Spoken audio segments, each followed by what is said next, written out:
I thought this was a really good story. Ozzy says Van Halen blew us off the stage when they opened for Black Sabbath in 1978, which is the year I was born, by the way. That is wild.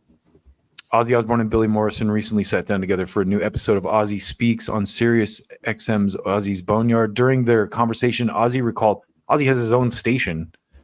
When Van Halen opened for Black Sabbath in 1978 on the European leg of the latter band's Never Say Die tour.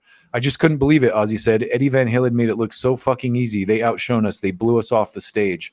Eddie was a great guy, Ozzy added. He was always nice with me. He was a lovely man to be around, and Alex and I took all of them down to my local pub. That was fucking great. Osbourne previously discussed his memories of touring with Van Halen in an October 2022 interview with Revolver. He said at the time, Eddie Van Halen was such a great guy. They came to our local pub and it was good fun. But David Lee Roth, he's lost a couple nuts and bolts. When you meet him, it's like, what's wrong with him? He's like somewhere else, you know? Ozzy also, I mean, you could say that about Ozzy, Jesus Christ. Ozzy also discussed the supposed crosstown rivalry Randy Rhoads, the first guitarist Osbourne worked with after Black Sabbath, had with Eddie Van Halen. They were arch enemies. I didn't know this. Did you know this? I didn't know that either. Well, there was a story similar to this in that Van Halen biography that I was going to say. Actually, you bet you did know this because you read the Eddie biography. Yep. They were arch enemies. Ozzy remembered. Randy didn't have a lot to say about Eddie. They were very similar guitar players. Eddie took that tapping thing to another level. Randy could do that, but he liked people like Leslie West. It amazes me that you get Eddie, you get Randy, and you go, no one's ever going to top that, but there's a new thing around every corner. Rhoads' pre-Ozzy band Quiet Riot had been gigging on the Sunset Strip in West Hollywood, California at the same time as Van Halen, although both Rhoads and Van Halen later became some of the most influential guitarists of the 20th century, playing with a similar flair and incorporating finger tapping into their fleet-fingered solos. Eddie found commercial success before Rhoads, due in part to the fact that Van Halen landed a record deal years before Quiet Riot did.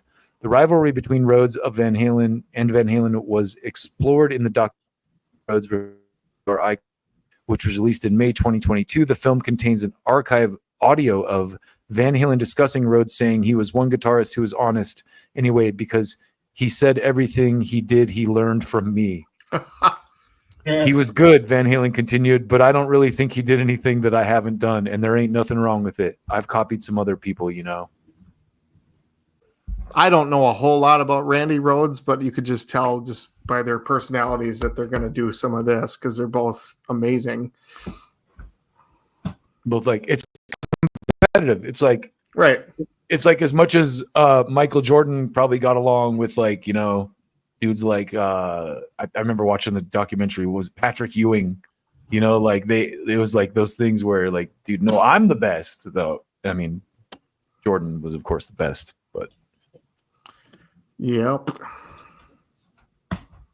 Yeah, that's stuff that I didn't know a ton about. The whole like I didn't even realize because Rudy Sarzo, one of the absolute best rock bass players I've ever seen on a stage, I saw with Quiet Riot a couple months ago. But I didn't even know. That's how ignorant I am because I was born in '78, so all this stuff was going on. I'm a generation after, but I didn't realize that Randy Rhoads was in Quiet Riot.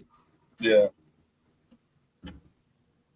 And Ozzy stole all the best guitar players.